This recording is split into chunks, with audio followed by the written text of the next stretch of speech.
Gak super seru di sini. Nah, di video ini kita akan membahas spoiler untuk One Piece chapter terbaru, yaitu di 1102. Nah, mari tanpa basa-basi lagi kita langsung saja. Wadaw.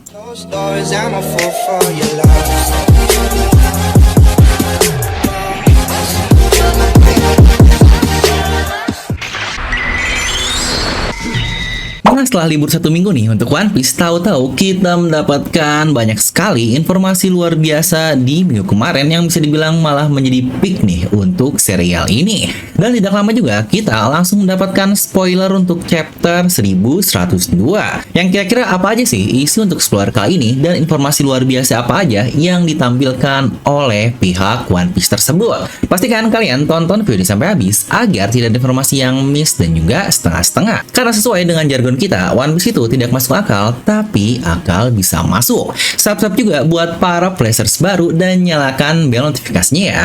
Nah, mari siapkan kopi, jangan lupa dibesar, pasang headsetnya, ambil posisi PW, and wadidaw.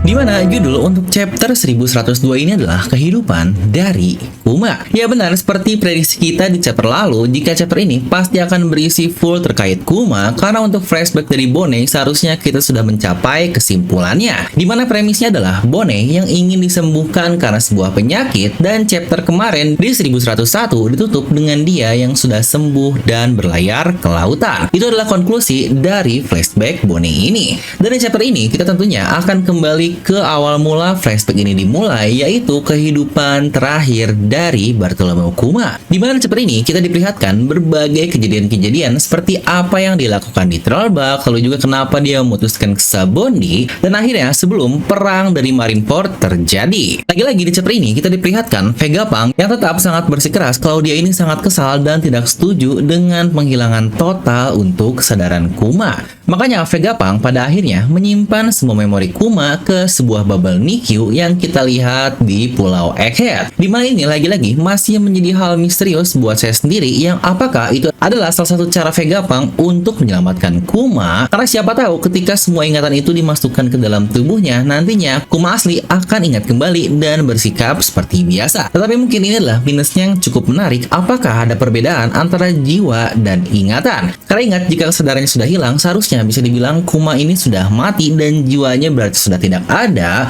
Jadi walaupun semua ingatan dimasukkan ke dalam tubuhnya, tetap saja jiwanya sudah tidak ada. Tapi ya kita nggak tahu lah konsep ini di One Piece akan ada buat seperti apa. Dan di sini pun Kuma meminta kepada Vegapunk untuk memberikan pesan terakhirnya kepada Bone. Tentu saja itu adalah ucapan selamat ulang tahun yang ke-10.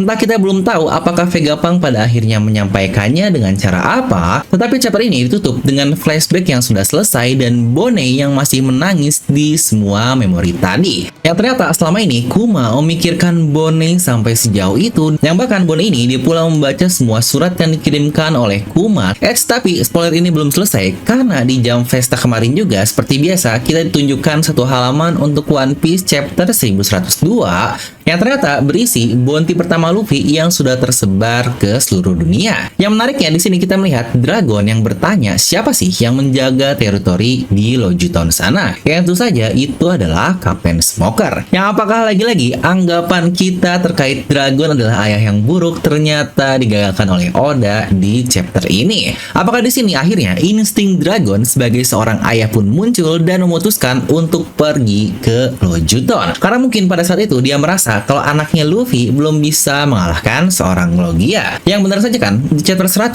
kita melihat Dragon benar-benar datang hanya untuk menolong Luffy, yang bahkan bisa dibilang dia melakukan double kill. Pertama, dia menolong Luffy dari eksekusi bagi dengan mengeluarkan petir, plus juga dia mengeluarkan angin untuk memisahkan Luffy dengan Smoker, yang memang walau belum terkonfirmasi jika itu adalah ulah Dragon, tetapi kemungkinan besar itu memang ulah dari ayahnya ini. Yang lucunya ini Dragon diam-diam sendiri ya datang ke sana, karena bahkan Sabo pun sampai bingung ada urusan apa kau di Lojuton.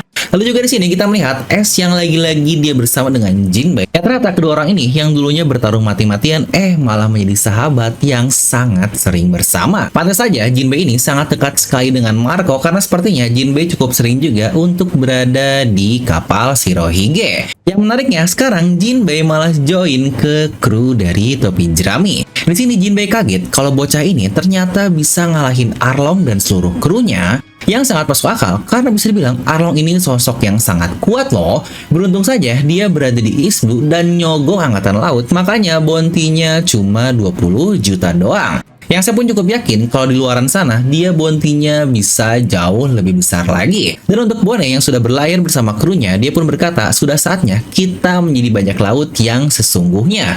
Kita akan mencuri apapun yang kita inginkan, walau ada notes nih harus dari orang jahat. Dan dia juga teriak, jangan menolong siapapun karena kita banyak laut. Tapi ada notes kecil juga, ya kalau terpaksa nggak apa-apa lah yang aduh. Ini emang pada dasarnya Bone ini adalah orang yang sangat baik ya, lagi-lagi dia adalah anak dari Kuma, ajarannya sangat bagus ya, tentu saja pastinya dia akan melakukan hal baik. Nah ini juga yang ada di komenan review kemarin, baru ngeh juga kenapa lipstick Bone bentukannya selalu kecil dari ukuran bibirnya, karena ya lagi-lagi Bone ini masih seorang bocah. Pada saat itu dia bahkan masih belum 10 tahun. Dan di sini dilihatin kenapa dia memakai lipstick seperti itu, yang sangat wajar lah karena dia pun masih kecil, masih belum ngerti, dan dia pun nanyanya ke cowok yang gak ngerti apa-apa, cuma manut-manut doang. Coba di sini nih kalian para bapak-bapak, ketika ditanya istri ini adalah warna pink, ada cherry, rose, brick, sangria, yang aduh mana tahu coba bedanya. Karena bukankah kita cuma taunya warna merah sama pink doang, yang walau akhirnya pasti kena semprot bini juga. Dan Kuma di sini dia melihat bounty tersebut sambil berkata,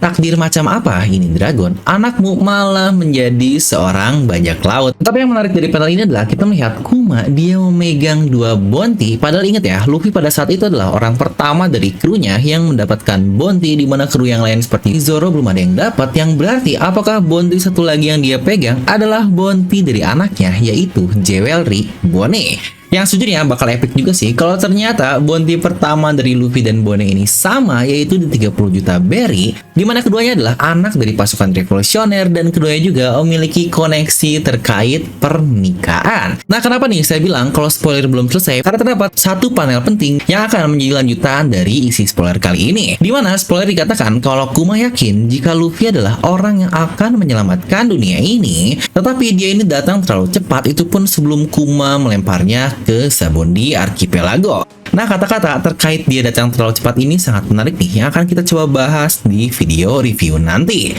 Dan nyambung ke perkataan Vegapunk yang sebelumnya dia sangat kesal kalau Kuma akan dihilangkan ingatannya, tetapi di sini Kuma pun menjawab kalau dia tetap setuju dengan semua hal tadi, karena Kuma menjawab dia sudah bisa mati dengan tenang karena sudah menemukan kedamaiannya, yang wah ini adalah hal yang sejujurnya sangat indah sekali.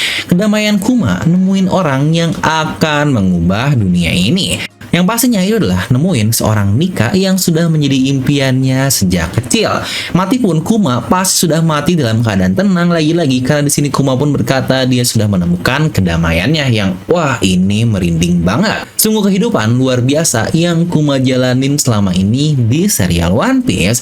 Dia hanya hidup untuk memikirkan kebahagiaan orang lain. What a life dari Kuma. Dan ngomong-ngomong tentang Jump Festa tadi yang saya katakan, itu adalah berita tahunan dari Oda, di mana dia akan memberikan pesan terkait apa yang One Piece ini akan lakukan di tahun 2024 nanti. Dan untuk manganya dikatakan, jika Luffy berhasil kabur dari Pulau Egghead, seharusnya dia akan sampai pulau itu. Yang apakah itu adalah Pulau Elbaf, kita masih belum tahu. Di sini pun Oda melanjutkan, apakah orang itu dan orang itu akan bertarung. Ya seperti biasa, cuma spill-spill tapi belum jelas siapa yang dimaksud. Dimana untuk bahasan lengkap dari pesan Oda ini sudah saya bahas dengan sangat lengkap di post komunitas ini ya. Bisa kalian cek jika kalian penasaran. Oh ya sebelumnya juga buat kalian nih yang suka ngedit video atau apapun itu, dimana kami Devilomi sedang mencari video editor untuk kamu-kamu yang siap merevolusi pembahasan One Piece di YouTube. Dimana kalian bisa apply untuk lamarannya di deskripsi video di bawah ya. Kami dari Devilomi sangat senang untuk bisa bekerja dengan kalian. Nah jadi itu untuk explore kali ini, kalian bisa tuliskan pendapat kalian di kolom komentar di bawah. Dan seperti biasa, semoga kalian terhibur dengan video ini. Like aja kalian suka, dislike aja kalau suka, jangan lupa untuk subscribe dan juga share ke teman kalian. Gue Devilomi pamit, and I'll see you guys next time.